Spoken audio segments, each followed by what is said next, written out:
परमेश्वर के धन्य नाम की महिमा हो। प्रभात मनन के सत्र 2656 में आप सभी का बड़े प्रेम के साथ स्वागत करता हूं। आइए आज के मनन के लिए हम पढ़ते हैं यहूदा अध्याय 1:10। पर ये लोग जिन बातों को नहीं जानते उनको बुरा भला कहते हैं, और जिन बातों को अचेतन पशुओं के समान स्वभाव ही से जानते हैं उनमें अपने आप को नष्ट करते हैं। यहूदा यहाँ झूठे शिक्षकों के द्वारा वचन को परिभाषित करने का मापदंड पर चर्चा कर रहा। यहूदा कहता है, पर ये लोग जिन बातों को नहीं जानते उनको बुरा भला कहते हैं। देखा जाए बाइबल पढ़कर उसे लोग समझने की जो तरीकाएं हैं उसे हम 3 प्रकार विभाजित कर सकते हैं। पहली तरीका, केवल कोई कहानी या उपन्यास को पढ़ने की मानसिकता से बाइबल पढ़ना। इस प्रकार बाइबल पढ़ने वाले लोग वचन में अंतर्लीन आत्मिक सच्चाइयों को कभी नहीं समझ पाते। केवल लिखित बातों को कोई कथा या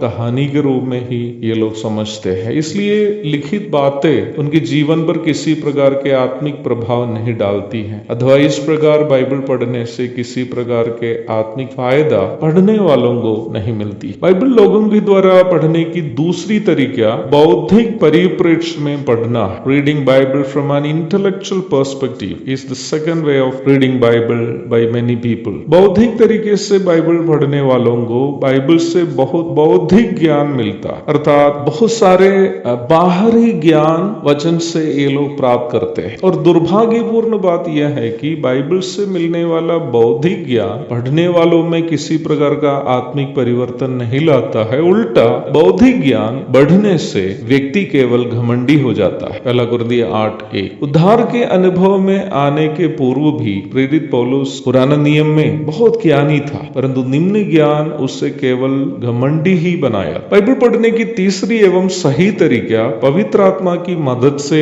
वचन का मनन करना। Meditating the Bible with the help of the holy spirit is the third and right way to read and understand the Bible. पवित्र आत्मा की मदद से जब हम वचन का मनन करते हैं तो वचन में हम अपनी कमी को और यीशु मसीह की महिमा को देख पाते हैं। अपनी कमियों की पहचान हमें उन कमियों को सुधारने के लिए मदद करती है, और वही यीशु मसीह की महिमा की पहचान प्रभु की तरह अपने आप को बदलने के लिए हमें प्रेरित करती। दुखजनक बात यह है कि झूठे शिक्षक लोग वचन को कभी भी पवित्र आत्मा की मदद से समझने की कोशिश नहीं करते, उल्टा अपनी समझ के अनुसार वचन को समझने की कोशिश करते हैं, जिसकी वजह से वचन को सही तरीके से परिभाषित करने वालों का बुरा भला कहने में ये लोग हिचकिचाते नहीं है। जब अपनी समझ के अनुसार वचन को समझने की कोशिश करते हैं तो उससे उत्पन्न एक परिणाम को प्रारंभ में पढ़ी गई पद के दूसरे भाग में लेखक सूचित किया। जब पवित्र आत्मा की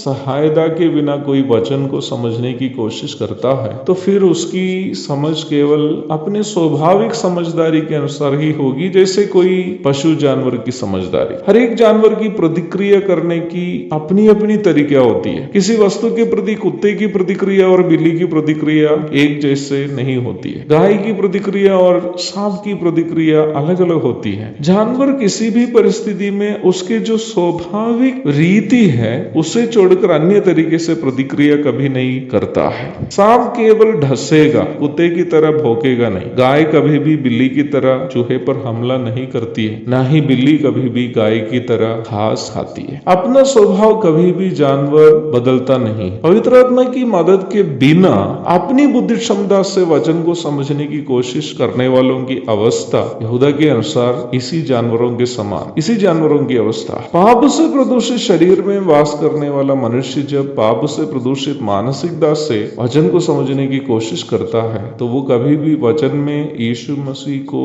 देख नहीं पाता। अर्थात भौतिक क्षमता से वचन को समझने की कोशिश से व्यक्ति में किसी प्रकार का आत्मिक परिवर्तन नहीं होता है। आत्मिक परिवर्तन के बिना वचन का केवल ज्ञान व्यक्ति को केवल नाश की ओर ही ले जाता है। वर्तमान कालीन अमेरिका एवं यूरोप का आत्मिक पतन का एक कारण कलीसियाओं में पवित्र आत्मा की मदद के बिना केवल बौद्धिक ज्ञान आदान प्रदान करना है। वर्तमान कालीन भारतीय कलीसियाओं को भी धीरे धीरे यह समस्या निगल रही। एक प्रकार कहने से झूठे शिक्षकों एवं झूठी शिक्षाओं का उद्गम भी इस प्रकार के बौद्धिक ज्ञान ही है जो पवित्र आत्मा की मदद के बिना बाइबल पढ़ने से प्राप्त कर। एक और शुभ दिन की धन्य कामनाओं के साथ आज का मनन में समाप्त करता हूं। प्रभु दया करे। इस प्रकार के बौद्धिक ज्ञान से उत्पन्न नाश के बारे में कल हम मनन करेंगे। तब तक के लिए आपसे विदा हो जाता हूं। प्रभु आप सबको आशीष दे। आमीन।